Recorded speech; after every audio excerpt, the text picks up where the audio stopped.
Have you ever found yourself trying to talk to someone with no common interest? So you like water? We're an advanced species, so why do we still find ourselves in interactions that lack, well, interaction?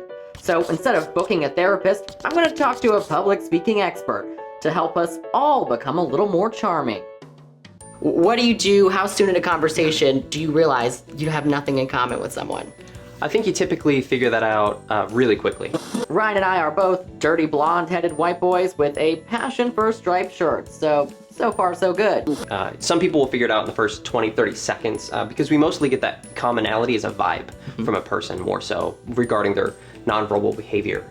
Lesson 1, don't look stank. Your body language tells more than you think. So what are examples of positive body language? Okay, so you gotta think of it mostly as, there's a thing called emotional contagion theory, basically establishes that our emotions Sounds are like contagious. you should step back. Right. Get sick. You're right, but it's the exact same idea with our emotions. So one person, the way we look and feel is contracted or taken up by the other person. So if I wanted to show positive imagery, I want to feel good. And if I force myself to feel good and look like I'm feeling good, the other person naturally starts to like it. Exactly. That exact same idea. Lesson 2, start small. Too much too soon is a real thing. Because you don't want to jump too far. You don't want to start asking personal questions right off the bat because relationships are like an onion. They make you cry. No! Right, that's the common term. And you have to peel them away layer by layer by layer. Right. Each party has to do terrible, it together. They smell, yeah. Right, and so over time you got to work your way in. But if you try and jump too far in, it's disgusting and awful for everybody. Lesson 3,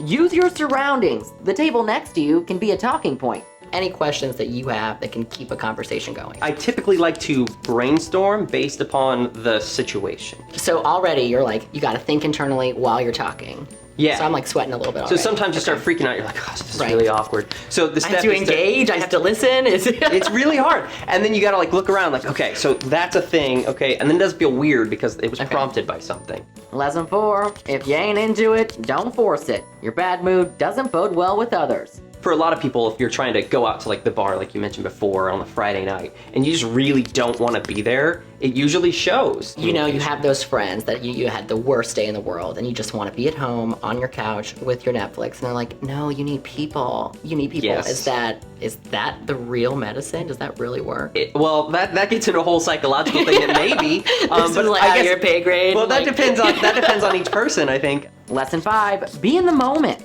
Nothing good happens while you're staring at a screen. So if you're not able to be in the moment and read somebody else, often we can have that poor communication with them. What is the proper way to tell someone to get the hell off their phone? I don't know if there's a really easy way to do it. It's always a little awkward. I find the typical best way for at least me personally is to ask what they're doing on their phone. Like, oh, are you texting someone? Right. Oh, who are you like chatting with? Oh, are you on Tinder? Yeah, are you on Tinder right now? On a Tinder date? That can be like really Tinder awkward. Inception. Yeah.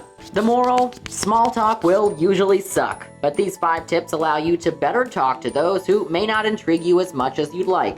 So go forth, make a friend, and say sayonara to the awkward silence.